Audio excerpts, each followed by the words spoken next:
그리도의 평강이 여러분 마음을 주장하게 하시기 바랍니다. 하나님께 예물을 드리는 사람은 하나님께서 원하시는 그 방법대로 예물을 드려야 됩니다. 하나님을 기쁘시게 하기 위해서는 하나님의 명령, 하나님의 방법을 따라야 돼요. 그렇기 때문에 늘 말씀드린 내가 믿고 싶은 대로 믿지 마라. 내가 원하는 대로 믿지 마라. 내가 드리고 싶은 대로 이게 하나님 기뻐하신다 이런다고 기뻐하는 게 아니에요. 하나님께서 기뻐하시는 게 있어요. 그래서 늘 하나님 앞에서 이것이 하나님의 뜻입니까? 하나님의 말씀입니까? 늘 그것을 들어봐야 돼요. 굉장히 귀를 기울이는 게 중요하고, 그러면서 그 귀를 기울이는 때에도 항상 질서를 지키고 또 성경에서 기본적인 어떤 그 말씀대로 그렇게 가는 게 중요한 거예요. 맞죠? 뭔 말인지 모르겠어요? 항상 하나님의 음성을 들으며 주의 말씀의 기본을 지켜야지 하나님이 기뻐하신다 이 말이에요. 내가 내 좋다고 하나님까지 다 좋은 건 아니야. 늘 그걸 생각해야 돼요. 우리가 가끔씩 당황하고 그럴 때 성격이 다 다른데, 진짜 당황한 것이 그런 것이 있죠. 성격이 다 다른데 내 좋다고 다른 사람까지 좋을 거라고 생각하고 그것을 이렇게 막 할 때가 있어요. 다른 사람은 굉장히 불편할 때가 있어요. 그건 아니거든요. 그러니까 우리가 하나님 앞에서도 마찬가지다. 내가 이렇게 하면 기뻐하겠지, 저렇게 하면 기뻐하겠지. 물론 그러한 것이 하나님이 기뻐하시는 것이고 우리가 기뻐하고 우리가 좋아하는 것, 성경에서 너희 기쁨이 나의 기쁨이다 하는 주의 말씀이 있기 때문에 그것은 맞지만, 그렇다고 해서 내가 하는 모든 것이 하나님이 기뻐하시는 것은 아니다라는 것을 알아야 돼요. 그래서 언제나 하나님 앞에 철저히 하나님 중심으로 사고하는 그런 마음문을 활짝 열어야 돼. 29절을 보세요. 너희가 여호와께 감사 제물을 드리려거든 같이요, 너희가 기쁘시게 받으심이 되도록 드릴지며, 그렇게 이야기를 합니다. 감사 예물을 드렸다고 하나님이 다 기뻐하는 것이 아니라 기쁘게 받으심이 되도록 드리라고 이야기합니다. 하나님의 방법대로 하라는 것이죠.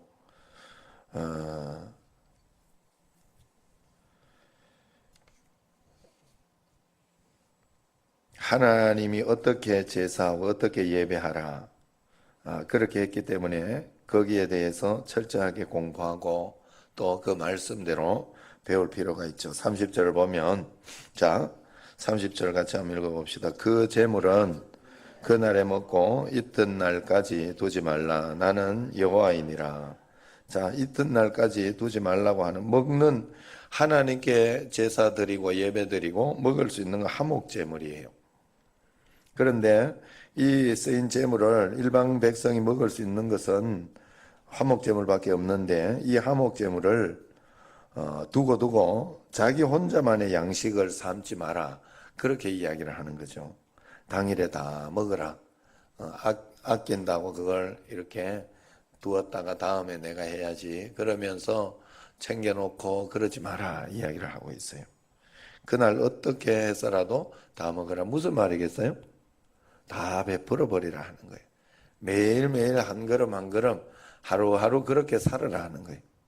여러분들이 하나님 앞에 살아갈 때 이틀 사흘 살 것처럼 그렇게 계산하고 그렇게 교만하고 그런 마음으로 살아가서는 안 됩니다. 하루하루 하나님께서 인도하시는 대로, 하나님 말씀이 어디에 있습니까? 내가 지금 최선을 다하고 있습니까? 하고 주의 말씀대로 한 걸음 한 걸음 따라가는 것이 되어야 할 줄로 믿습니다. 그래서 언제든지 어떻게 베풀어서라도 다 하라. 그리고 감사를 혼자만 감사할 것이 아니라 다 같이 감사하라 하는 그런 뜻도 여기에 들어있어요. 다 나누라 했으니까 감사한 것을 하나님 앞에 함께 감사하고 함께 찬양할 수 있는 그런 것을 의미합니다. 그래서 여러분 감사 일기를 매일매일 쓰며 주님 앞에 감사드린 것은 굉장히 중요해요. 우리가 매일매일 하나님 앞에 감사드리고 하루를 끝내고 주님 앞에 나아가는 것은 정말 중요합니다. 31절 같이 읽습니다. 너희는 내 계명을 지키며 행하라. 나는 여호와이니라. 우리가 이렇게 하나님 계명을 지켜 행한다면 우리는 하나님의 이름을 높이는 것이고 또 하나님께 영광 돌리는 행위를 하는 것입니다. 여호와라는 이름의 뜻은 여호와 하나님의 이름이잖아요. 그런데 이 이름의 뜻은 스스로 있는 자라는 뜻이 있지만 약속을 지키는 자라는 지키시는 약속의 하나님이라는 그런 뜻이 있어요. 여호와라는 이름의 뜻은. 그렇기 때문에 우리의 믿음은 언제나 하나님의 약속을 믿는 믿음이어야 돼요. 자, 그래서 32절 시작. 너희는 내 성호를 속되게 하지 마라. 나는 이스라엘 자손 중에서 거룩하게 함을 받을 것이니라. 나는 너희를 거룩하게 하는 여호와요. 자, 하나님은 우리를 거룩하게 하신 분입니다. 우리가 예수 그리스도를 믿음으로 하나님으로부터 의인으로 여김을 받은 자들이. 그래서 하나님께서 우리의 몸과 마음을 지켜나가는 것은 이제부터 우리의 책임이다. 거룩함을 받았기 때문에 우리는 그 거룩함을 유지하고 지켜나가야 된다 하는 거예요. 그것이 하나님의 이름 성호를 속되게 하지 마라 그랬으니까 우리가 그것을 잘 지켜나가려고 할 때 하나님 앞에서 하나님의 이름을 거룩하게 하는. 할렐루야. 여러분 제가 어제도 그 이야기를 했죠. 올라오면서 이렇게 양반아 그러면서 굉장히 기분이 안 좋았어요. 그런데 거기에서 하나님의 이름을 더 높이고 하나님이 나는 너의 하나님이 되려고 그러거든. 나는 너의 하나님이 되려고. 그 하나님이 나의 하나님이 되도록 해야 돼요. 내가. 어떻게 할 수 있겠어요? 하나님 말씀을 순종하는 수밖에 없잖아요. 내가 좀 기분 나쁘고 내가 좀 그렇게 해도 말씀에 순종해서 하나님께 십자가로 돌릴 수 있다면 그때 내가 하나님이 내 하나님이 되게 한 거예요. 내가 의의 종, 그리스도의 종이 된 거예요. 그때 내가 같이 똑같이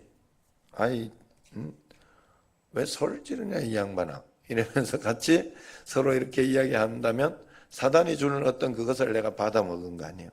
예? 그러면 사단이 나의 하나님이 된 거예요. 나의 주인이 된 거예요. 그 당시는. 그렇기 때문에 우리가 너희의 하나님이 되려고 나를 애굽 땅에서 인도하여 냈다. 그렇게 이야기를 합니다. 33절에 그렇게 이야기해 마지막 33절 같이 한번 읽어봅시다. 너희의 하나님이 되려고 너희를 애굽 땅에서 인도하여 낸 자니 나는 여호와이니라. 하나님은 우리의 진정한 하나님이 되고 싶어 합니다. 하나님께서 우리를 선택하시는 이유는 하나님이 우리의 아버지시기 때문이죠. 예수 그리스도께서 거룩한 희생으로 우리를 위해 돌아가신 이유는 우리가 예수님의 이름을 높이라는 데 있습니다. 예수님의 이름을 높이는 방법은 예수님의 가르침과 계명을 쫓는 거예요. 길이요 진리요 생명이신 예수 그리스도를 의지해서 신령과 진정으로 하나님께 예배하는 삶을 살아가는 것이 그 계명을 지키며 사는 것입니다. 우리가 하나님께 예수 그리스도께 참다운 예배를 드리기 시작할 때 우리에겐 성령의 열매가 맺히기 시작하고 그리스도의 향기가 나타나기 시작하는 겁니다. 그래서 하나님의 이름을 높이는 일은 우리들의 올바른 예배에서 시작한다. 하나님은 우리의 하나님이 되고 싶어 합니다. 나를 다루고 싶어 하고 사단을 경배하는 것이 아니라 하나님을 경배하기를 원하죠. 썩으면 안 돼. 고난이 왔다 하면 아싸 축복받을 기회 하는 그런 마음으로 또 하나님 다 예비해 놓으시고 우리의 둥지를 흩으신다 하는 것을 알고 그렇게 하는 것은 우리가 날게 하기 위하여 우리로 하여금 그것을 통하여 무언가를 배우고 더 든든하고 더 단단하게 살아나가게 하기 위해서 하나님이 그렇게 하신다는 사실을 꼭 알아야 돼요. 하나님이 내 하나님이 아니라 마귀가 내 하나님이 되어 있으면 안 된다 하는 거예요. 그래서 우리가 언제나 하나님을 경외하는 마음으로 우리는 늘 십자가로 머물러 있어야 합니다. 십자가에 잘 서 있기 위해서는 하나님을 경외해야 됩니다. 우리가 하나님을 경외하면 하나님 앞에 오해하는 마음이 없어야 돼요. 하나님을 경외하기 때문에 하나님의 성품을 오해하지 않습니다. 하나님이 우리에게 주신 모든 것을 통하여 내가 하나님 앞에 불평, 원망하고 있다면 하나님을 오해하고 있는 거예요. 하나님은 내게 그거 나쁘라고, 나 고생하라고 그런 일을 주시는 건 아니에요. 하나님과 동행하면서 믿음으로 한 걸음 한 걸음 살아내라고, 주님과 함께 더 기쁘고 복된 그런 삶을 살아내라고 그런 거예요. 어제 저도 이렇게 집을 좀 얻어보려고 여러 군데를 이제 다녀봤어요. 그러면서 이렇게 저렇게 했는데 마음에 드는 게 하나 딱 나오더라고요. 오옥녀 집사님 살았던 여기 바로 앞에 집. 거기로 들어가게 생겼어요. 그래서 다 하나님 또 이렇게 하나님 여기를 또 예배해 놓고 교회 옆에 있는 굉장히 좋아하거든요. 교회 바로 옆에 있는 걸 굉장히 좋아해요. 그래서 또 여기를 예배해 놓고 하나님 이렇게 또 하셨구나. 또 하나님이 하나하나 이렇게 생각도 바꾸게 하시고 이렇게 내가 이거다, 월세 이거다, 뭐 아니면 내가 전세 이거다, 아니면 뭐 내가 이렇다 하는 그걸 그냥 꽉 움켜쥐고 말이에요. 움켜쥐고 이거 아니면 안 된다라는 걸 가지고 있으면 하나님의 음성을 못 듣는 거예요. 그러면 탄력적으로 주의 귀를 기울이면서 매일매일 주님과 동행하면서 그래서 처음에는 저 삼성 빌라 1층에 거기가 줄라 그랬어요. 500에 50으로. 그래서 4개월 해주겠다고 그래요. 4개월 될지 5개월 될지 그것도 사실 잘 모르잖아요. 3개월 될지. 그런데 어쨌든 그렇게 해주기로 해서 거기로 이렇게 가려고 하는데 이사 날짜가 안 맞는 거예요. 왜냐하면 그쪽에는 지금 굉장히 가만 생각해 보니까 자기 멋대로 다 해달라고 해. 내가 진짜 다 해주고 있더라고.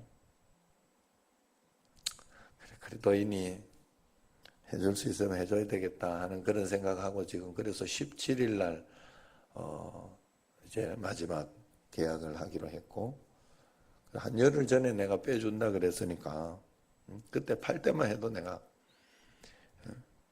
당장이라도 내가 빼주겠다고 너무 반가워가지고 안 팔리면 어떻게 하나 내가 걱정돼서 사실 그랬어요. 나도 그때는 그런데 그래 마지막으로 어쨌든 잘 하려고 지금 그렇게 해요. 그래서 그랬는데 거기가 날짜가 그 양반이 17일 날 나간다고 그렇게 하더라고요. 그러면 내가 뭐 그렇게 계산을 하면 2층에 여기 2층에 좀 살다가 3층에 그죠? 살다가 가고 뭐 그렇게 하면 되는데 이삿짐 센터가 와서 옮길 때 같이 옮겨줘야 우리도 덜 힘들고 그러기 때문에 문제가 좀 있더라고요. 그래서 하나님이 이 길이 아닌가 보다라고 생각을 한 거예요. 저도. 그래서 내가 어제 직접 이제 가가지고 전화로만 물어본 게 아니라 직접 가서 내가 집들을 방문해 봤어요. 이 집, 저 집 방문해 봤는데 다 이렇게 하나님 예비하신 게 있더라고요. 그래서 그것도 안 될 뻔했어요. 그래서 4개월만 하고 이렇게 내가 잘 빼서 이렇게 가면 안 되겠냐 이랬더니 안 된대. 그러려면 오지 말해. 그래 할 수 없이 그러면 1년으로 하자. 그래가지고 지금 1년을 예약하기로 했는데 제가 이렇게 생각하는 게 하나님 감사하다. 정말 감사하다. 그리고 이사 조건이나 이런 게 다 맞아요. 거기하고는 쫙 맞아. 되려고 하니까. 그래서 오늘 10시 반에 계약하기로 했어요. 10시 반에. 자, 우리가 하나님을 경외한다면 하나님의 성품을 절대 오해하면 안 돼요. 우리가 답답하고 힘들고 어려울 때 하나님 그래도 오해, 하나님 그래도 오르십니다. 하나님 그래도 가장 좋은 것으로 주시고 계십니다. 믿음을 가져야 돼요. 우리가 다른 사람에게 제일 답답할 때가 뭐예요? 마음을 알아주지 못하고 오해할. 여러분들이 어떨 때 내가 이렇게 들릴 때 아이고 목사님 오해했더라 뭐 이런 이야기를 들을 때 제가 정말 답답해요. 뭐 저런 오해를 할까? 저번에도 그 이야기를 했잖아요. 이 집사님 이야기도 그때 했을 때 다른 분이 이렇게 목사님 왜 저렇게 우리 오빠한테 저럴까? 오빠니까 마음이 서운하겠지. 그래도 오해하면 안 돼. 그래도 오해하면. 왜냐하면 제가 어제도 부목사님 하나 실수를 한 게 있어요.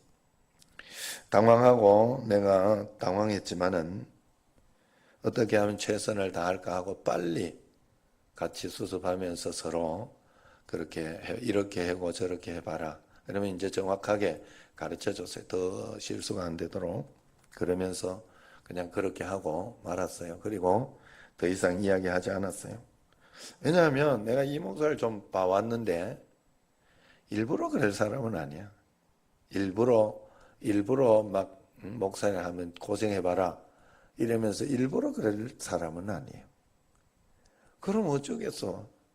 일부러 그런 게 아니라면 이해하고 오해하지 말아야지. 더 잘하려고 하고 거기에 하나님 뜻이 있다 생각하고 내 기도가 부족하구나 그래 생각하면 되죠. 더 정확하게 이제는 더 정확하게 전달해야 되겠구나. 이 전달이라는 게 이런 게 정확하지 못해서 사실 정확하게 한다고 해도 자기의 생각이 있으면 또 그 생각대로 받아들일 때 굉장히 많아요. 신기하게도. 그리고 우리가 은혜 중에 은혜는 깨닫는 은혜예요. 하나님 말씀으로 깨닫고 하나님 말씀으로 은혜로 이렇게 받아들일 수 있는 게 굉장히 중요해요. 그러므로 우리가 언제나 하나님을 오해하면 안 됩니다. 절대 안 됩니다. 하나님이 다 이유가 있겠지. 그러니까 하나님 뜻 가운데 그냥 한 걸음씩만 가자. 한 발자국씩만 가자. 그렇게 하면 하나님이 안 해주는 걸 내가 어떻게 하냐. 어떤 일이 계속해서 벌어지지 않아도 쭉 기도하고 계속 기도하고 있는데도 안 벌어진다. 아니 하나님이 안 벌어주는 걸 뭐 어떻게 하라고. 그렇게 믿어야 돼. 그렇게. 그래서 하나님께 다 맡기고 더 기도하고 기다리고 있으면 돼. 그때는 기다리라는 거예요. 하나님은 언제나 오르시다. 내가 생각할 때 굽어도 오는 것 같이 보이고 실수하신 것 같이 보이고 그래도 하나님은 언제나 오르시다. 믿으시기를 바랍니다. 매일매일 하나님을 진심으로 경외해서 하나님과 사람 앞에 늘 우리가 부족함이 없도록 주의 말씀대로 한 걸음 한 걸음 순종하며 가는 여러분과 저가 되기를 주의 이름으로 축원합니다. 자, 오늘은 성전 건축 비전 기도로 하도록 하겠습니다.